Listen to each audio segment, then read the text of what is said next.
সাধারণ মানুষের একটি ধারণা আছে, সেটি হচ্ছে পেঁপে পাতার রস খেলে প্লেটলেট বাড়ে বা ডাবের পানি খেলে প্লেটলেট বাড়ে। এটি কতটুকু সত্যি, কতটুকু বিজ্ঞানসম্মত?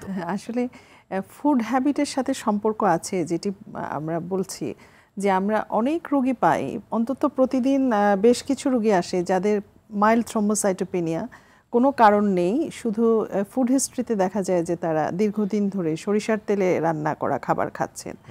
আসলে আমি দেখেছি যে সরিষার তেলটা কিন্তু এডিবল অয়েলের মধ্যে পড়ে না, যদিও আমাদের দেশে বা সাউথ এশিয়া অনেক দেশে কিন্তু এটি ব্যান হিসেবে আছে, কিন্তু এই সরিষার তেলের কিছু কিছু ইনগ্রেডিয়েন্ট আছে যেগুলো সরাসরি কিন্তু প্লেটলেটের উপরে ক্ষতিকারক।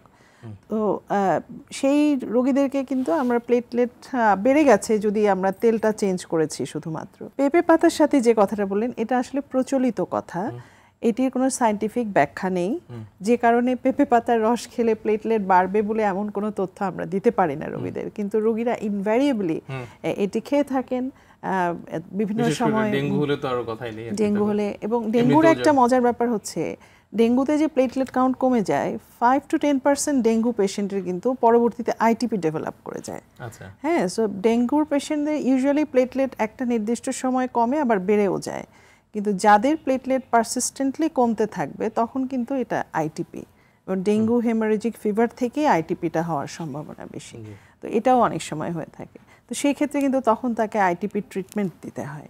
তো যেটা বলছিলাম যে ফুড হ্যাবিটটা আসলে আমরা বলি যে ব্যালেন্স ডায়েট, ব্যালেন্স ডায়েট যে সমস্ত খাবার খেলে রক্ত বাড়ে প্লেটলেটও ঠিক একইভাবেই বাড়ে, যেমন আয়রন রিচ ফুড, প্রোটিন, আপনার ইলেকট্রোলাইট সমৃদ্ধ যে সমস্ত খাবার আছে সেগুলো, ফলিক অ্যাসিড, এগুলো যে খাবার আছে সেগুলো কিন্তু আপনার সার্বিকভাবে যেভাবে রক্ত বাড়াবে প্লেটলেটকেও বাড়াবে, এমন না যে প্লেটলেটই শুধু বাড়াবে।